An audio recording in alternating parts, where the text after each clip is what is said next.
This video is a response for RPGaDay for 2016, sponsored by the RPG Brigade. The question for August 24th, the 24th day of RPGaDay, is all about giving. It's like Christmas here at RPGaDay for 2016, and the gifts are games. Which game, says the question, are you most likely to give as a gift? Well, I actually have a couple of different answers for this.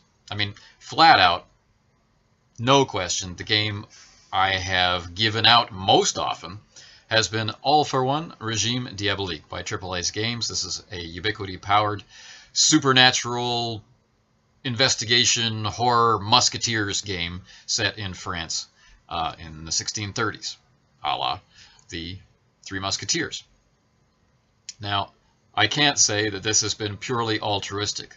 I can't say that I've given the game entirely because I think the recipient will love it. I have also given it because I'm really hoping they'll run it for me. And maybe, eventually, when I find the right person to give the game to, they will run it for me. But so far, that hasn't happened yet. Anyway, that is the game I've given away most often to different people. I've given away a lot of games over the years, but mostly it's been tied to, it's gift giving season and I want to give them a game. What kind of game would they like? So it's been tied completely to who they are as people and what their interests are, and less so with maybe even the game in question. So I started thinking about this question differently. If I am giving a gift to a gamer, the game I'm most likely to give is a game that they want, that they don't have. Or a game that I want them to run for us. So it's difficult to get specific there. And I don't have a game other than All for One that I'm so enamored with that I just want to give it to everybody. I would give pretty much any gamer I know a Ubiquity game, choosing one to match up with who they are and their interests. But, where do we go from here? So instead, I decided to look at the question from this point of view. If I were to give a game to a non-gamer, what game am I most likely to give? Or to someone who is a gamer, tabletop, for example, board games and the like, but isn't a role player yet. What game would I give them to maybe give them a taste of it that they could experiment with by themselves? Now, again, why wouldn't I just give them a game like All for One? I don't know, but 10 years ago, I would have. I would have given them one of my favorite role-playing games. If I couldn't be there to help usher them into playing the game, I would at least make myself available to share it. But now there are entry games that didn't exist before, and games that build on what you know, so that some of the harder parts of role-playing are actually brought forward. That may seem unusual, but let's take a look at a game like this, for example. I happen to have it sitting here. See if I can make it visible. Fiasco, a Fiasco companion. We could argue about whether or not Fiasco is a role-playing game, but that would neither be positive nor helpful.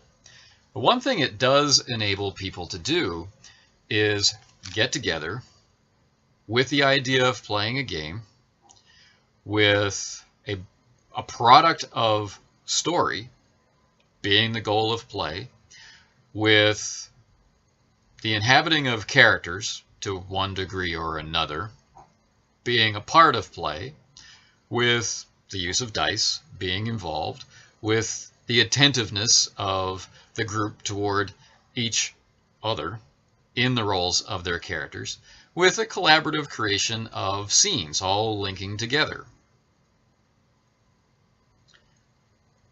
For my money, this is actually the hard part of roleplay. But this game makes all of that pretty easy and doesn't bring along with it any expectations. It's not like you say, hey, I really think you'd like Rollmaster. And you hand them over, a series of Rollmaster books and say, have fun, that kind of thing, and seeing what they would, come up with it on their own.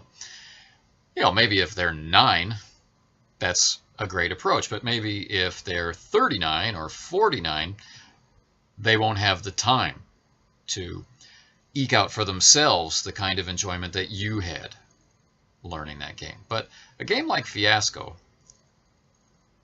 talks to you, kind of welcomes you in. It puts you in this kind of fun situation. It doesn't get too weird. It doesn't stray too far from the boundaries that you might encounter in a typical board game these days, or a card game, especially the cooperative ones. And at the end of it, it definitely leaves you wanting more.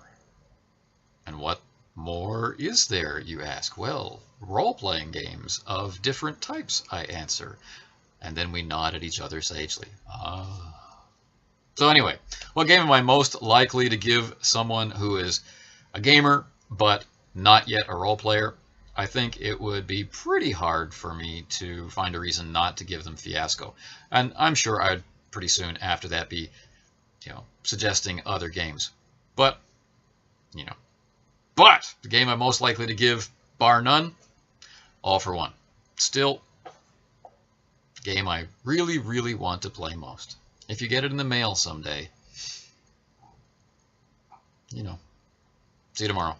Tomorrow is day 25, and the question for tomorrow is about character. While not all games related to our hobby may even involve characters anymore, in your opinion, what makes a good one? What makes a good character is the question for day 25 of RPGaDay 2016.